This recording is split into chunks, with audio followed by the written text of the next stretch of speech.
Hi Hans, so today we are back with just a video, not a series, but we're going to be focusing on something called a muscle knot because I have some and they're terrible.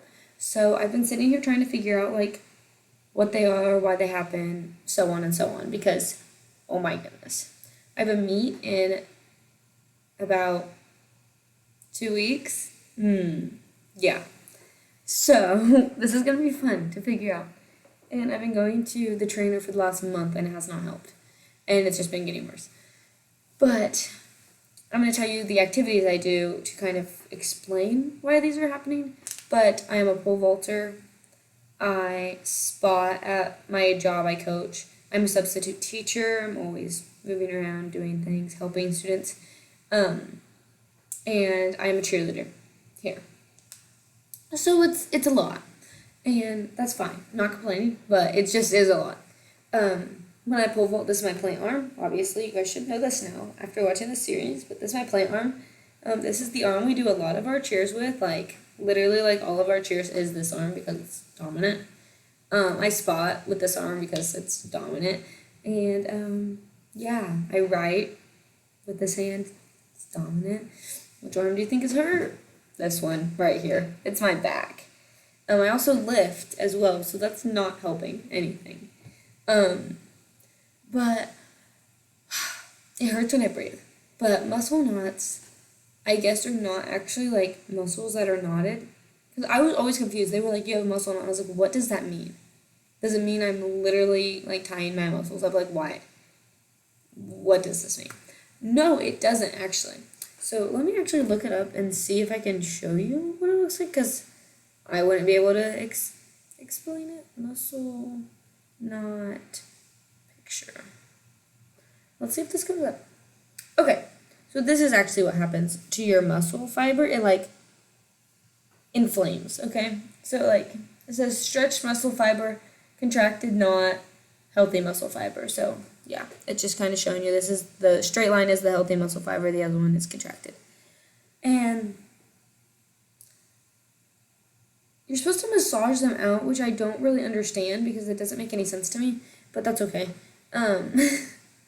It feels better after, but if they're inflamed, why are we messing with them more? I don't know. That is something I really don't know. But ice and heat is supposed to help, which I've been doing, hasn't helped me. They've tried cupping, hasn't helped. And I've been taking pain relievers because they help inflammation, so I was thinking, it would help the inflamed area. Obviously, it's not. But to be fair, I have a muscle knot here. You can't see it. I have a muscle knot here. I have a muscle knot in my arm. And then I have at least 5 in my back, at least. And that's, my trainer just found 3 of them, I think on Friday. So, and it's all the way down, down in my ribs, and then it goes up my back on my trap, and then through my scap, maybe, if that's what it's called, and then over across my chest, here, up my neck, and then down to my arm. But I guess it's just I guess it just happens when you repeat a motion over and over. It said repetitive motion, which makes sense. I get that. And then repetitive motion, heavy lifting. Okay, fair. I have been doing that as well. And then there was something else, but I don't remember.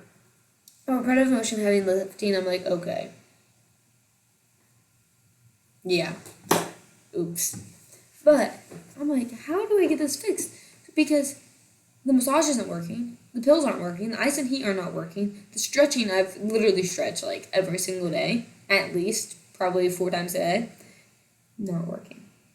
So, guess what I get to do on Monday? I get to go do acupuncture. If you don't know what acupuncture is, it's where they stick needles in you to relieve the pain. So pretty much, I don't know if it's supposed to pop it, but you stick a needle in the target area and it's supposed to relieve pain. I don't comprehend it. I know there's science. I don't even know if this counts as science or not because I just don't get it. Let's look it up. How can dry needling help muscle knots. So I'll learn with you. It says the stimulation of the trigger point helps to restore normal blood flow to the affected area, release tension, and restore mobility. And it says deactivate and desensitize the trigger points and muscles. So it's got to do something with the trigger point. And this says wake up muscle knots. Oh, it says once startled, these knots relax and go back in their state. So they won't be so tense. It's kind of like stop acting like that.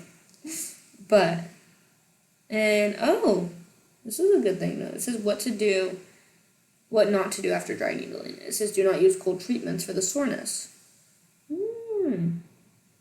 Interesting. Dry needling changes the way nerves and muscles function and may even change the way our spinal cord helps us perceive pain. I'm nervous. I'm going to put my phone down. But yeah, that's what I get to do.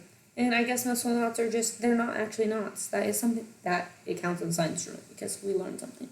It is not a knot in your muscle, which I was always confused because I'm like, just get the freaking knot out. And first off, how did it even get knotted in the first place? If I'm not like what are those people called? A contortionist? Yeah, how did my arm get knotted? It doesn't. We need to change the name for that. Because I'm confused. You're confused? I'm confused. Anyways, yeah, so that was all I had to talk about. But I will definitely update you after this dry needling on next Monday. Because today is Monday, but then next Monday. I actually have to call another place too and see if they can get me in before that. So it might be before that, so we'll see. But I will let you know, and maybe I'll even post a picture of it. I don't know. We'll see. But that's all about muscle knots that I know. I'm not an expert by any means. I don't know anything about it. I literally just typed it on my phone, and I've talked to my trainer. And yeah. But anyways, I hope you learned something.